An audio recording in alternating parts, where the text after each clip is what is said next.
Hey guys, welcome to my channel. In this video, I will share with you 4 flavored mayonnaise recipes. For the first recipe, I used curry powder, salt, onion powder, parsley, and mayonnaise. Add all the ingredients to the mayonnaise and mix it.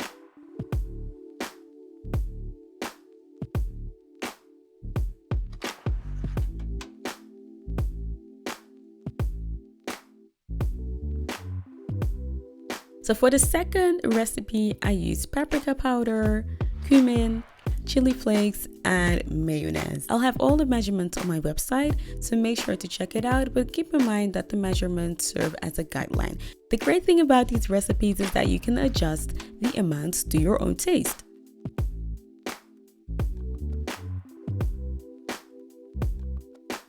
So for the third recipe, I used honey, mustard, dill, salt, lemon, and mayonnaise. Combine all the ingredients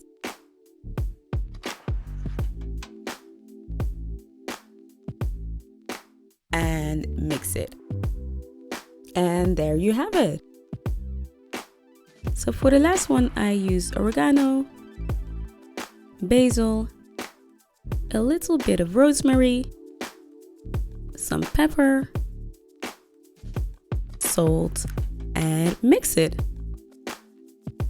And there you have it, 4 quick, easy, and simple mayonnaise recipes. I hope you guys liked this video. If you did, make sure to give it a thumbs up and subscribe for weekly recipe videos. Thanks for watching, guys.